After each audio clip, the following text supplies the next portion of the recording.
everyone, and welcome back to the American National Cattlewomen podcast, Calling All Cattlewomen. I'm your host for today's episode, Nikki Nimlos, and I am recording this episode today from the beautiful Laramie, Wyoming, where it is currently 38 degrees and snowing. So, perfect weather to record a podcast.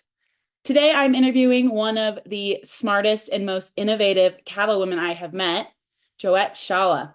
And I interviewed Joette in June for my own research at the University of Wyoming and created a short video about her and her ranch, which I will link in the description of this episode. Joette is a second-generation rancher in Colorado, as well as a ranch broker for Fay Ranches Incorporated. She purchased her own ranch in 2014 outside of Pueblo, Colorado, and operates a commercial cow-calf operation. I wanted to bring Joette onto the podcast to talk about a very important topic, and that is getting into ranching and starting a ranch from scratch. Land prices are higher than ever, especially in the West, and it feels like it has never been harder to get into the industry. And the phrase that you hear often is that you either marry it or bury it, but that was not the case for Joette, and we will get into that in today's episode. So, Joette, welcome to the podcast, and please start by telling us a little bit about yourself. Well, thanks for having me, Nikki. I really appreciate it. I am a Colorado native. Left Colorado during college, and that was basically the only time I was out of Colorado, with the exception of 6 months when I was in kindergarten. And my family decided to move to Montana, where my father's roots were, and then decided we weren't tough enough to handle the winters in Montana and came immediately back to Colorado. So I still consider myself Colorado native. I was 6 when that happened. So, but grew up with a ranching family in Eastern Colorado, ended up getting into rodeo through my family. My father grew up with some horses and things like that, but he didn't grow up on a ranch. They just had a small little farm, and his parents, as I mentioned, were in Montana.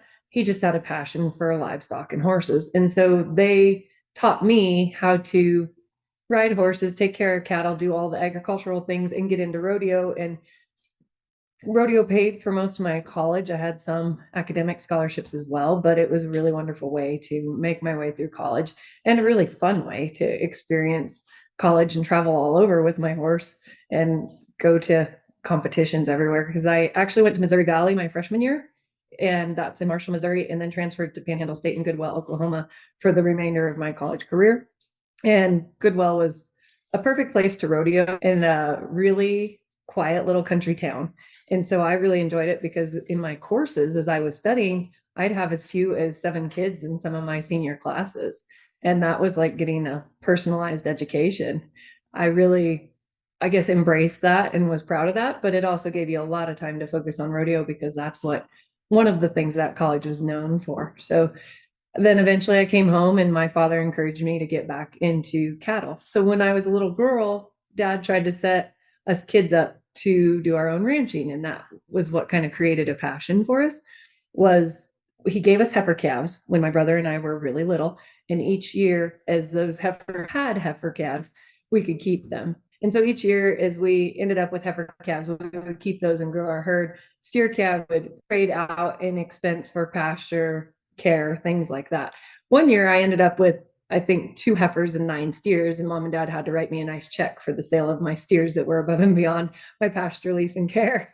But it was teaching us kids to take care of our livestock and be part of the family operation, which was really rewarding and taught us a lot about just being responsible and taking pride in ownership. After that, I went off to college. I didn't have livestock for a few years except for a horse. And then Dad encouraged me to get back into it. So I ended up buying some real estate. So that's where I guess the whole story of starting from scratch kind of starts to bloom from.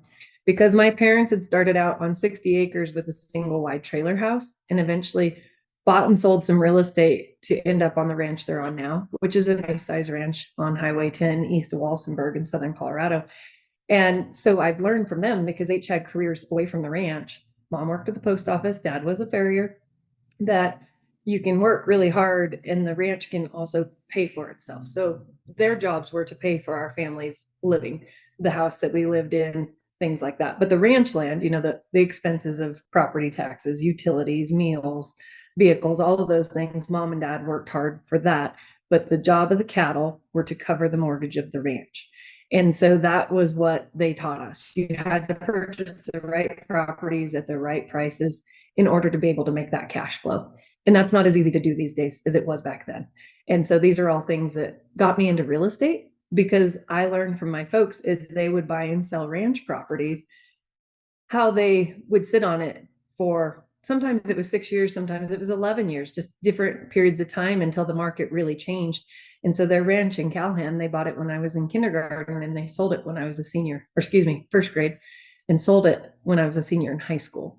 And it appreciated and brought 5 times what they paid for it. They bought it for $200 an acre and sold it for almost $1,100 an acre. And so that was a huge appreciation for them over the 11 years that they were there. And that was how they got ahead to be able to do a 1031 exchange, which is a tax-free exchange from one income earning property or investment property into another. And so they did that into the ranch that they're on now. And I learned a lot through that process, and also helped show the ranch at the time, because realtors from Colorado Springs who didn't know ranch properties at all would come out to the ranch and try and show it.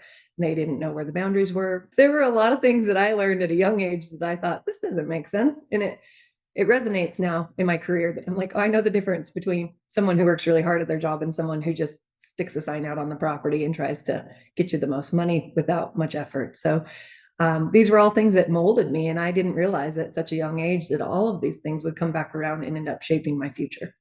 So when my father encouraged me to get into cattle again, he said, I want our family to have a cattle operation that we're all involved in, and you're the only one that doesn't have cattle right now. He's like, I want you to buy some cows and get back into this. I was like, all right, Dad, sounds fair enough. And I had some vacant land that I had purchased. In 2006, I bought my first 40-acre parcel that was just unimproved completely. It had some fence, that was about it. And that one is not large enough to run anything on, so it was just an investment to hang on to. But then another 144 acres behind that came up available for sale. So I purchased that, and over time just started building onto it. And so that is a parcel now that we are about to turn cattle out on. We're just waiting for the new well pump and solar panels to go in. And then we'll have a whole nother pasture to add to the rotation for the livestock. So that one's been a long time coming. And it, like I said, started with a little 40-acre parcel that the guy was in a bind and needed to sell it. And I could afford it at the time because I was young and couldn't afford much. And then the parcel behind it was a distress sale. And then I wrote a letter to the neighbors behind it, as you'd call it, like a love letter, saying, if you ever want to sell, I'd love to own your property. And they ended up calling me and selling it to me. And some of those parcels were landlocked. Myself and one other neighbor to the south are the only ones that can access it. So that's how I was able to gain those parcels at a really good value. And that's not an easy opportunity for everyone. But if you have that mindset and you're willing to buy properties in an area that's maybe not the most beautiful, the most sought after, that's where you can find those ag properties that people can make cash flow. So being able to put that together, we have almost 700 acres back behind my original 40-acre parcel, or including my 40-acre parcel. And that's where I had mentioned in our video before up at the Doppler Ranch that my boyfriend Toby and I are working on some of these things together. And Toby moved here a couple years ago from New England, and he didn't know anything about cattle except that he thought they were tasty before he moved to Colorado, and that's what he tells everyone. Now he owns, I think, 360 acres, and he has 16 cows of his own. And so he's also starting from scratch, but he has my family helping guide him through the process, which he really is enjoying. And it does help if you have somebody that can help kind of get your feet under you and guide you in the right direction. But he also found just a really well-priced property that had access issues, but including it with the land I already owned out there, voila, problem solved. As far as finding properties and making them cash flow, as I mentioned just a few minutes ago, sometimes you just have to pick the areas that not everybody wants to be in. And what they're really good for is agriculture. That's why some of the big ranchers are in those wide open, vast spaces in Wyoming, Montana, Colorado, the Dakotas, any of these ranching areas, because that's what they're good for. The property taxes are affordable. The ranches are vast or maybe really productive, sometimes less productive. We have family friends in Nevada where they run on 1,000 acres of cow per year. We're typically about 40 acres per cow per year up around the Doppler Ranch, where you and I did in my interview. Down on my family's ranch, my folks run at 75 acres per cow. Mm-hmm. They're very, very conservative with their costs. So you really have to be mindful of that, because I get phone calls all the time as a realtor saying, I want to buy 40 acres and I'm going to have a ranch. Well, 40 acres might feed one cow if you're taking care of it. And that to me is not a ranching operation. And so you try and explain to people, you're going to have to feed a lot of hay. You're really going to have to be mindful that you don't have the cattle graze it off to dirt. And people come from areas like, let's say, Virginia or parts of the Midwest or New England, where a cow can sustain on 2 acres per year. And they think they're coming here and they're buying a place that'll run 30 or 40 cows and it'll run one. And they're trying to figure that out. That's a good reason to end up with a real estate agent if you're starting into real estate that actually knows livestock, because a lot of the agents that I'm around in this region, they typically sell houses and then will go sell somebody 40 acres. They don't know the difference and they've never had a reason to know. And so there's a lot of people who are kind of shocked when they get out here and learn that, oh gosh, I just can't put 20 cows on 40 acres. So these are all things to consider if you decide to get into ranching. I was just pretty fortunate to have a family that educated me on all these things at a young age. But I ended up buying land on my own. My folks didn't help me with any down payments or anything like that. They just gave me the knowledge and the work ethic to be able to put this all together. And that's a big deal, especially when I don't ranch full time. You really have to be willing to give up your weekends or your evenings or any time that I'm free in real estate to run up and build fence, check cows, things like that. I also have to have very understanding real estate clients who know that sometimes I have to make the cows a priority because we have to ship on a weekend to sell calves on a Monday. And most of them, if they have that rapport with me, they understand and they know that there's certain times of the year that you're just going to be a little busier than others and you have to put the cattle first. Otherwise, that's kind of how I got my start. Horses, college, my family, southeastern Colorado, and then real estate. As soon as I was done with college, I was licensed beginning January of 2004. So I've been in the business 20 years. And for part of that time, I did it as a part-time job instead of full-time like I do now. And as I mentioned, the ranching was, I had cattle right up until I went to college because Dad helped us build those herds. And then when I left for college, I sold off my cattle. And then when I came back several years later, then I got back into it. Mm-hmm. That's a really good story. And we've talked about that message in the past, that if you're starting in ranching, you're trying to find land, going near Jackson Hole and Bozeman are probably not the places to do it. And you've talked a lot about, purchasing land in affordable areas that maybe not everyone would find desirable, but improving the land and putting livestock on the land is a good way to get going in those areas. And I'm interested to know a little bit more about your cattle and how you were able to grow your herd. So I covered it a little bit when you and I interviewed before, but I didn't get into the nitty gritty of it. My herd started off kind of colorful. When my folks moved to Highway 10, they didn't realize what a desert they had moved to, because it is truly high desert down there. And we came from Calhan, which is east of Colorado Springs, and you could run a cow on about 10 acres out there. So Mom and Dad had really fleshy, large framed beef cattle when we moved to Highway 10. And in Calhan, we had to feed hay all winter and cake, and it was very labor intensive. So everyone took turns on when Mom and Dad were home from work and when us kids were home from school, helping with all of that. And on Highway 10, we have such a mild winter that you don't hay very much. You can cake depending on your seasons. We started putting out like protein tubs or protein blocks, so you don't have to cake every day. But those cattle did not do well down in the high desert. And so we had to switch over. And my parents droughted out in 2002 and 3 when the droughts were so severe. And when they started buying back, they started with yearlings for the first 2 years and just decided to run Coriani cows. So the horned roping cattle that you typically see at team ropings, rodeos, things like that. And they didn't run the longhorns as much. They stuck with the Corianis that are a little smaller framed, but they could buy a Coriani fairly reasonably. And at one point in time in the mid 2000s, the Korean roping calves, like yearling calves, were worth more than the beef calves. So at one point, my parents were actually breeding some registered Koreanis. My dad became the president of the Koreani Association for a few years. And then they ended up moving away from that because the market shifted again and beef calves were worth more than the roping cattle once again.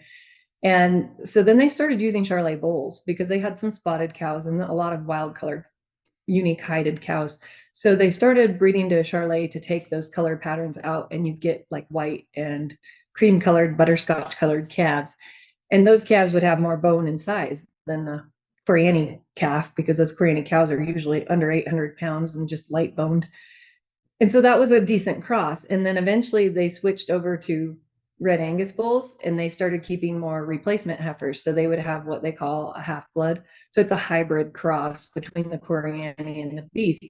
And that's what we figured out really works in this high desert country that we live in, because the cows might be truly like 1,000-pound cow. So they're bigger than the Koreani and they have more bone, but they still have the hardiness and the smaller frame. And so they started retaining those. And my brother started doing the same thing. And so that's how I started out. In 2012, at that point, my parents had kind of moved on from most of their Koreanis, but I started buying them really affordably, half blood heifers. And so the majority of my herd is either a quarter Koreani or half Koreani. And I just buy good beef bulls. And that makes a big difference in the quality of calves and their bone structure and their muscling. Koreanis don't have large hips. They don't have a lot of extra muscles. So I like to buy bulls that are very shapely, big Yeah. muscles, and kind of offset those Koreani cows. And it has worked out really well. So I am down to just 13 Koreani cows left out of all the cows I run. And those cows, I'm selling all but one that was my nephew's bottle calf. And she's kind of like a lead steer herd pet. She's my unique herd marker, but the rest of them will all go to the sale barn this fall because the cattle market's so high. Those Koreani cows are worth quite a bit of money versus what I had paid for them. And they've all produced wonderful calves for me. So it's time for me to finish that transition and just roll into those partial Koreani cows. And it's taken a lot of time to get there, but it was the most cost effective way. And when I bought those Koreani cows, if their first calf didn't make me money that they gave birth to, I wouldn't buy them. They were too expensive. So some of my cows cost $224. Some of them cost $600. The average was kind of all over the years that I was buying them. And that was really productive for me. Even when the cattle market was a weaned calf or a balling calf that you just severed from the mother and took to the sale barn, they might bring $700 or $800. So if that cow didn't cost you that much and you make money on the first calf, that's a great way to get into the business. And then as I could retain heifers and keep things going, it was very affordable. And so then I had very little debt on my cattle, and having cattle that are free and clear is the most affordable way to pay for your ranch, because the ranch notes are very important and your cattle are not long-term assets like your land. And so having cattle that are only there. Sometimes you may have one that lasts a year or two, or you might have one that lasts 10 years. That's rare, but sometimes. With the Koreanis, they would. Some of those cows are in the herd until they're 15 years old and raise a calf every year. But it was that was the best thing I could do, was to make sure that I finally got all the cows paid off. I didn't have a lot of debt against them, but the day that I paid all the cows off, it felt wonderful, because then you only had to focus on paying the mortgage on the ranch. The cows paid for themselves, and then any replacement heifers I kept, that was just income I didn't earn at the time. It wasn't realized income. It was just basically offsetting your expenses by retaining those heifers. And eventually they're producing for you as well. So that was how I got into the cattle, and with the cattle I started with. And I know a lot of other young people who have started with those type of cows as well, because they're so affordable.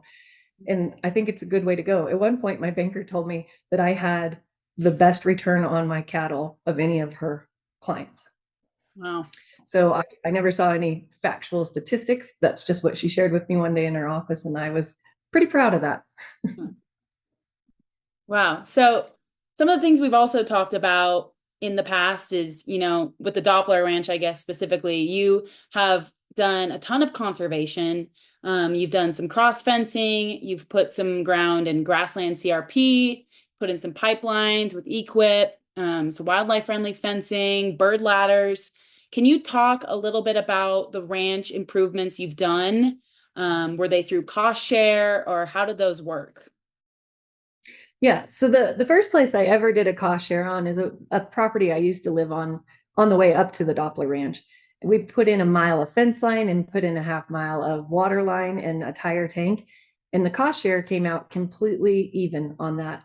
Equip, because we did a lot of labor ourselves, Equip actually covered all of our expenses because we had put our own labor into it. Now, if we would have paid someone else to do a lot of the labor, then we would have had some money come out of pocket. But that was a really good way to do it, was just to do it with our own hands and try and save as much as we could.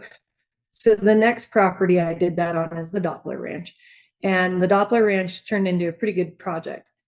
So I was really grateful. We cross fenced it in two areas and then added a mile and a quarter of pipeline, added new solar pump and the whole setup down at the well because it was an old hand dug well that was on a windmill that was just very high maintenance to keep going because the windmill was so old. So setting that all up, completing the casing on that well was never registered. So that was one thing Equip required, was making sure that the NRCS required for Equip was making sure that that was permitted and that they had a history on that, which a lot of people don't want that recorded if they have an unrecorded well, but I really didn't mind because I was just glad to have that well there, and having Equip help put those improvements in or helping pay for those improvements was wonderful. And on that particular ranch, I had a really great neighbor who took care of it. And there were some things that were like repurposed. And then he found some things that, we found really good deal on T-post, bottom in bulk, wire, things like that. Cedar posts, some of those got repurposed. And that worked out fantastic because that was another one that it was a break even from what Equip was willing to pay and what it cost me to put it in. I didn't have any additional out of pocket expense. So I really was grateful for that. They were going to pay me for their prescribed grazing at the end of that program, but that's when I had the opportunity to put it in the grassland CRP. So I actually canceled on the prescribed grazing and enrolled it in the grassland CRP, which is not a way to make NRCS happy. But I had to pay a penalty for terminating early on my Equip project. It was about a $4,000 penalty, but the first check that I got from my grassland CRP was almost $21,000. So for me, it was worth sacrificing that penalty that I had to pay to them in order to get it into the other program. And that the CRP grasslands program I enrolled in, I managed to get it in at top dollar for our area because of the type of ground I was enrolling, that it was adjacent to other CRP, all these different details, and the fact that I am a disadvantaged farmer being a woman. And so that was great for me because it did get me top dollar. And the fact I was willing to go 15 years rather than 10 years on the contract helped to maximize that money that they were willing to give me for following their prescribed grazing. So in the end, they're still managing or overseeing some of my grazing techniques or timing management, but either way, they would have been telling me to do the same things. It's just that I rolled from one program into the other. I wouldn't necessarily recommend to everyone that they cancel something to move into another, but it just happened to work out well for me on that one. So currently I have a ranch on Highway 10. We call it JoJo's Ranchito. And JoJo's is in an Equip program right now. So I put in a water system, multiple tanks, 3,000 gallons of underground storage up on a hill rather than above ground storage. We just did something different. So I did large cisterns.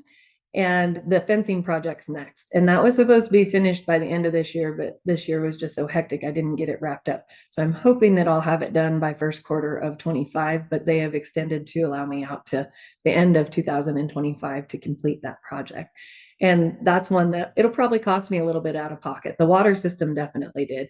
They covered less than half of what the water system cost me, but in that particular area, it's not easy to get contractors out there.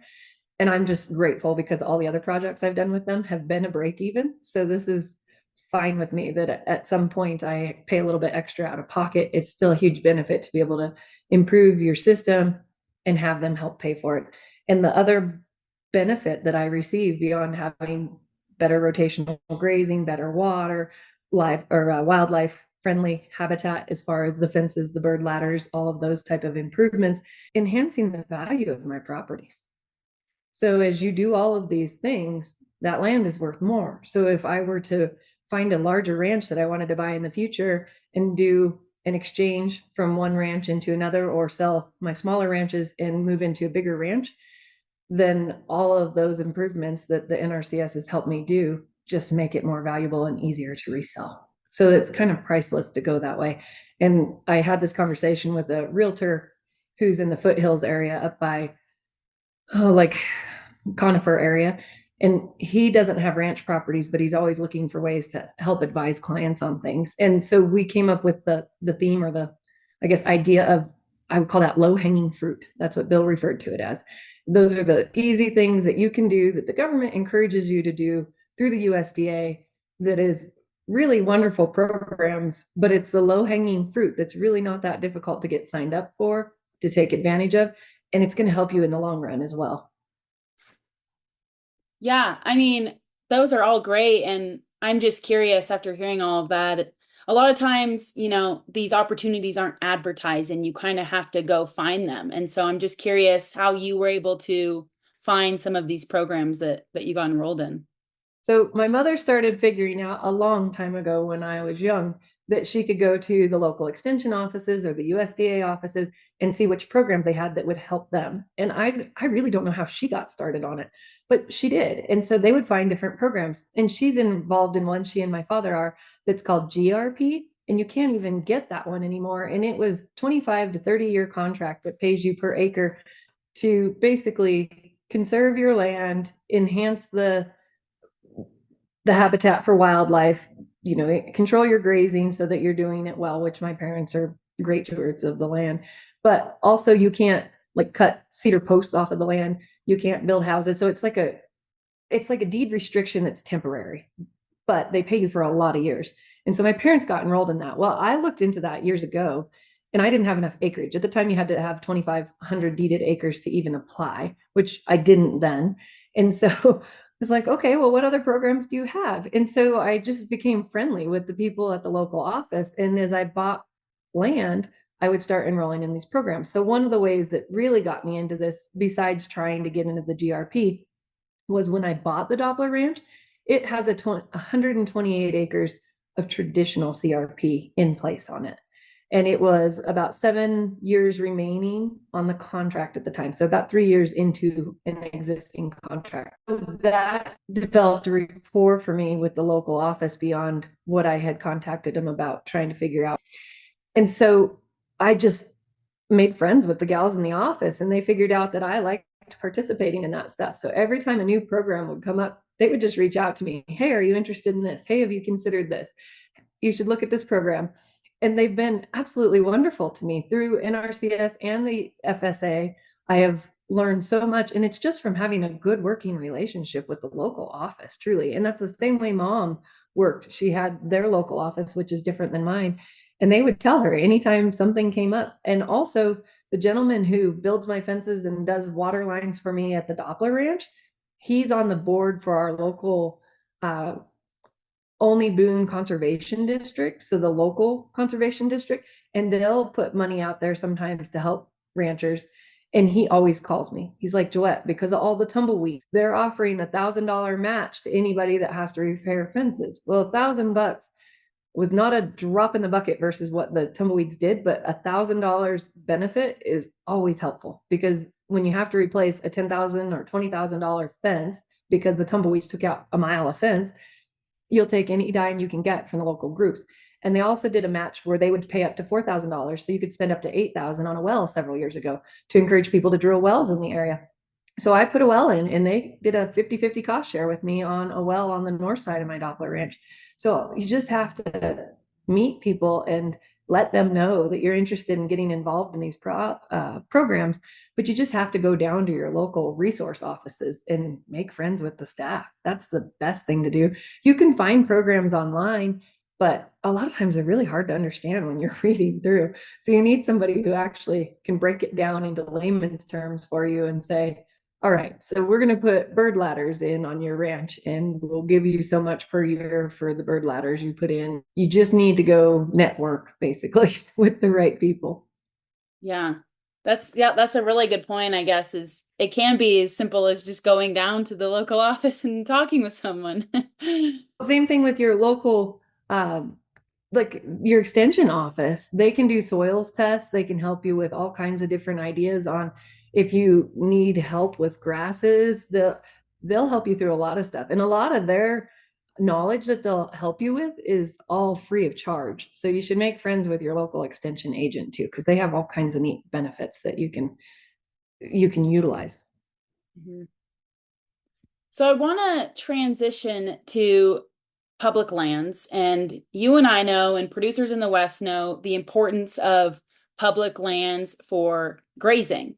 And so, can you talk a little bit about, you know, how state land, how federal land can be useful if you don't have a ton of deeded acreage to graze on, and maybe talk about the process of gaining a lease with the state?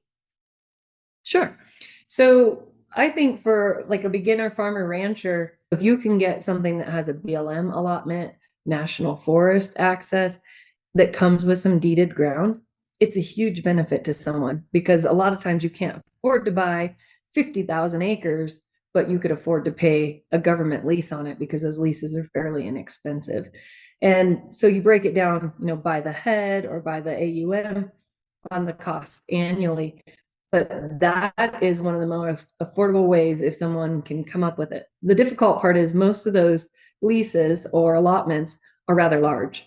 And so as a realtor, we put a premium on some of those as much as we can within legal rights, what the government will allow us to do. So I was pricing out a property the other day that has just shy of 300 AUMs, or actually the carrying capacity is about 300 head. The AUMs was a lot higher because that'd be times 12 months, it'd be 1,800 AUMs. But anyhow, it was valued anywhere from 150 to $200 per AUM for the value of that land in sale. Even though the person who's transferring it doesn't own it, they can still recoup that type of value off of the transfer of, I'm going to give up my rights to this allotment and share it with the next person who will take over. And so that is very affordable versus someone who's trying to buy that straight out deeded. There's a ranch for sale in southern New Mexico that a friend of mine has listed, and it comes out to about $6,000 per cow in the expense of the carrying capacity versus the purchase price of that ranch, which is really low. A lot of ranches are much higher than that. So those public lands really bring down that average cost per animal, which is the best way to do business if you can when you're buying a ranch. As far as acquiring it, like I was very fortunate, there was a section of state ground next to me that someone had not been utilizing. The neighbor had not had cattle on it in 3 or 4 years, had not kept up the fences or anything, and had said he wasn't going to move forward with the lease and told me I should put in for it. So I did. Well, then he changed his mind and decided that he still wanted the lease. So then that was an interesting process because I never meant to try and take a lease from a neighbor. He had literally told me the year before that to put in for it. So then they had to do interview process. I had to put in my bid and then they had to present it to him. He was able to match that bid and then they took it to basically a competition. So they came out and saw my property, the Doppler Ranch. The state land board wanted to tour the property. They wanted to see the condition of my cattle, the condition of my pastures, how they've been grazed, the fences, my water systems, which was really great for me because I've done so many things to try and improve that ranch that it wasn't hard for me to showcase that and be proud of all the things I had done. We had to describe what we do locally in the community, if we have volunteer efforts, a lot of different things. There's a lot of stages to it, and it took them months to decide. But in the end, they granted me the lease. And I was very grateful for that because I have a mile of boundary against this lease. So it's very convenient for me, but it didn't have any water. The previous tenant actually used water from my property and hauled it from my ranch to the state section. And so I talked to the state about it and said, is there any way I could use equip or could we do a cost share on improving this? And they said, we can actually put in for funding from the state to drill a well And the gal who's in charge of our local state area region, she said she had not had anyone approved before, but we jumped through a bunch of hoops and I got all kinds of estimates and we did a well location process, all these different things, not just a well witcher. We had a guy come out with like computer program software and magnetic pulses and all these fun things. And the state actually approved it. So what they will do is they'll reimburse me for the drilling of the well and the casing. The pump, the solar panels, and the tank and things are my expense, which I have no problem with. But adding water to that without me having to be there to haul it, like the former tenant did, is wonderful. So we've got the permit in place. Now I just need the well driller to go out there and drill it. So hopefully that happens before too long. And hopefully we get good water. That's a key. let's let's all hope that it hits good water. But I was really grateful that I found another program that I just had to ask the state land board, is there any way that they would help with this? And they actually are, which is nice because you don't really want to improve the state's land and then lose the lease in 10 years. And you're like, but I spent 10,000 or 30,000 on that well, and now I don't get to use it. So I was very glad to hear that they would at least reimburse me for the drilling expenses. Yeah. Wow. That is an interesting story. And yeah, I mean, that kind of ties into my next question, with neighbors. And we've talked about this in the past, and you kind of noted it here that, this is your ranch, your cattle, you're the decision maker, but you've had a lot of help from your boyfriend, your family, and your neighbors. And so, can you talk a little bit about having those kind of people in your life have helped keep the ranch going throughout the years? Absolutely. I couldn't do it without all these folks. I mean, I try to think that I'm pretty decent at managing my cattle on my own, but I just get spread too thin having a job off of the ranch full time. So it's a blessing. I mean, recently Toby's really become very comfortable, my boyfriend, with being able to go out and help me with things. And so he's gone on a few missions without me. The other day, he actually souped the cows into our most eastern pasture so we could gather them more quickly when we were shipping. And he just went out in a pickup with some cake and worked at it and got them all to follow him in. And I was so proud of him because he hadn't done that on his own before. And not that he wasn't capable, it's just he hadn't tried it. So that was fun. And then when we gathered on horseback, it's fun to get him out and have him help. But two local young men that I paid day wages to came out and helped us gather and sort and ship, and we had to pull off replacement heifers and sort off open cows and all these things, and the four of us had it whipped and done in a couple of hours and the semi loaded and everything shipped off. And so yeah, once in a while you do hire some help, and even at my folks' ranch, because it's a bigger operation and when you're branding you need a bigger crew. So we either try to help with neighbors where we'll go and help at their branding and they come and help at ours, or we pay some people to come and help. Works out fantastic. And then at the Doppler, because I live an hour away from there, I have a wonderful neighbor up the road. He's very good at just interesting things. He's a great welder. So if I need something done on my corrals, I call him and he's done a couple of fixer upper repairs or just helping enhance things. And then every Wednesday he comes and checks my cows. And it's a very minimal charge because he's a mile and a half up the road and he's just a nice guy. He comes over, checks water, counts the cows, and lets me know if I need salt and mineral added. And if the fence is down, he's gone over there 2 different occasions in the last 2 years and repaired the fence. One time he had to put the cows in. I was out of town. So I couldn't do these things without them. And I am dependent on friends, family, neighbors. My brother and his wife and kids will come and help us as well.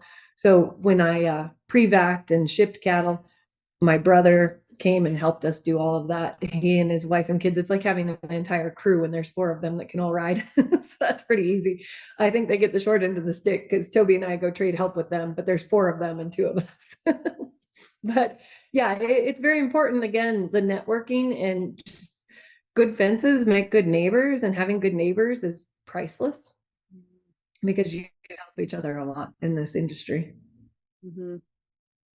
So, do you have any advice or words of wisdom for people, young people who want to get into the ranch, who don't get to marry it or bury it, um, who want to get into ranching or buy land? I mean, what is your advice to the future producers of this country?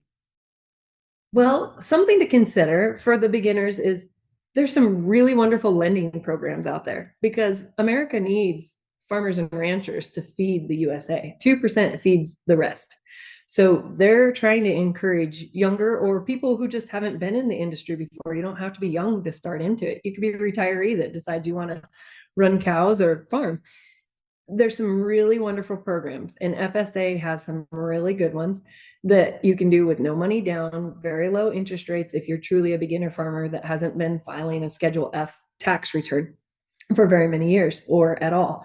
And I've actually helped a couple different people as real estate clients get into these processes. There's also one that's a 50-50 loan where you get half of your money from the USDA and half of yours from a local bank, and the interest rates offset each other. So I had one gentleman that I think he was at about a 6% rate with the local bank, and he was at maybe 3.25% with USDA. So half your loan's at the lower rate, half of it's at the standard rate, but still no money down.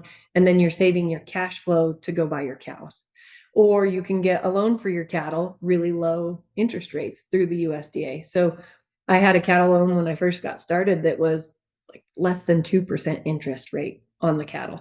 Those are some really beneficial things. So if you're really wanting to get started, you just have to have a business plan that shows how your cattle are going to pay your mortgage and how you're going to grow it. They don't want to just fund hobby farms where somebody wants to have 2 butcher steers and handle it that way. They want to see your plan and your growth, that you want to actually become a decent sized producer in the future. And they don't have a minimum, like you have to run 50 cows.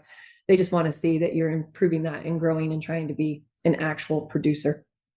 So those programs can be really beneficial outside of all the EQIP and all of the programs that help enhance your operation and make you a better rancher. Those lending programs are really, really beneficial. And that's how I got started. I started with a beginner farmer loan on the place that I had on Boone Road that I don't have anymore, that was on the way up to the Doppler. And that one was just a fantastic way to get into things. And at the time, the rate was 2.5% interest fixed for 40 years.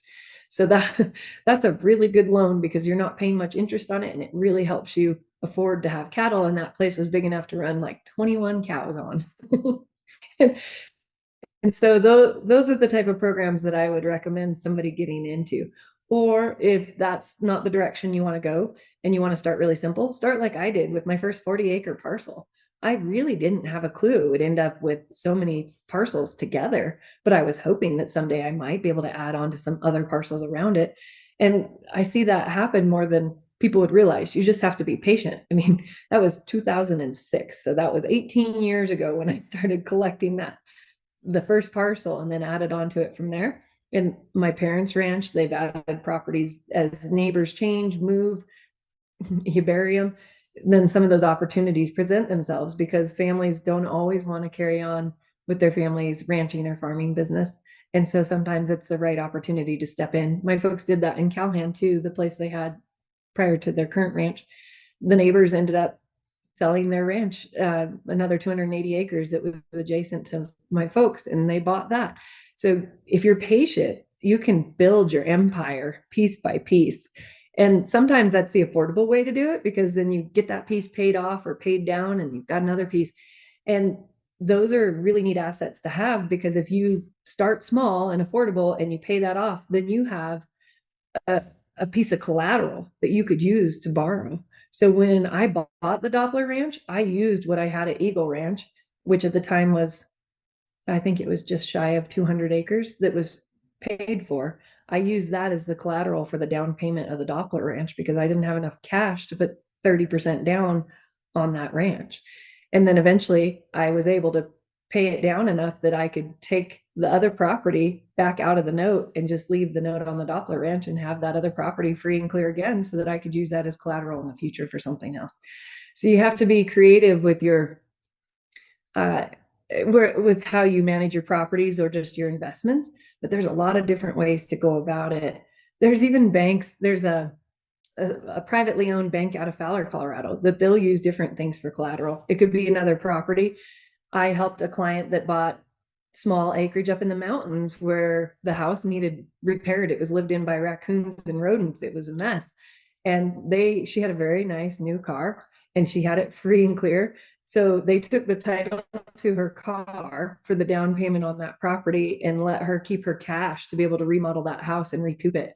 And then she was able to refinance it all when she was done, when she got it reappraised. There's all kinds of creative lending ways to go about this, but anybody who's getting started, I totally recommend looking into those beginner farmer loans, because that's the most affordable way to keep cash free to buy cattle or buy improvements. Or if you just don't have the cash for down payment, it's a really good way to get into it. Hmm. Yeah, and I've talked to other producers who've talked about, you don't need to own land. You don't need to own cattle. You can get into the industry by, custom grazing. So getting a lease from a landowner and running someone else's cattle on that land could also be a great option, for people Yes. to get into it. Yep, I haven't done that personally, but yes, people do that, and it's an interesting way to make some money and save up. Also, if you buy a piece of property, you could do like it's basically like a crop share, but it's with your livestock. So my parents did that when I was young. I'm glad you brought that up.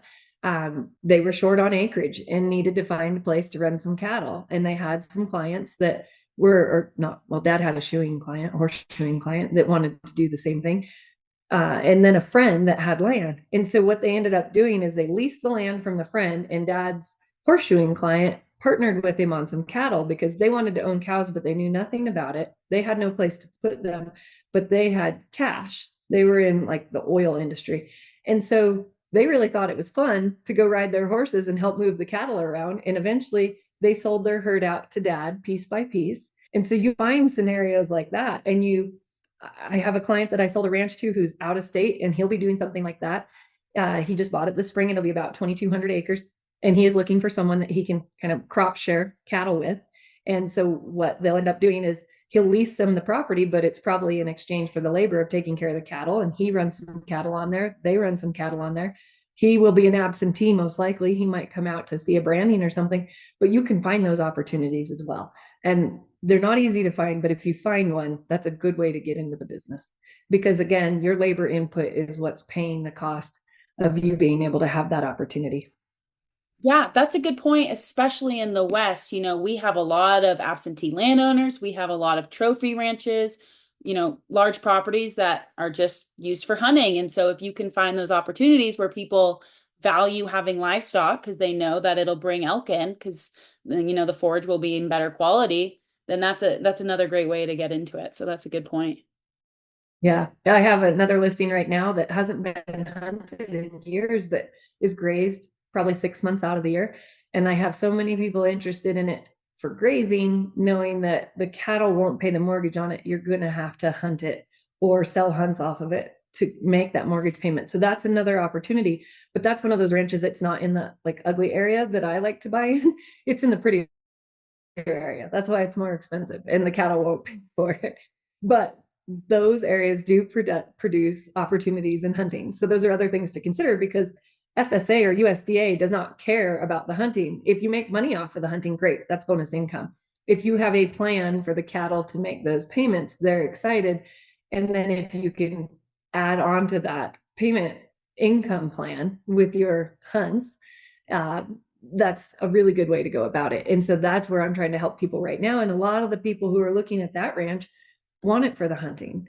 And then they're going to need somebody to come in and lease it. So that's another, just like the other absentee owner on the other acreage that I sold, just networking once again with maybe realtors or ranchers, people in your area.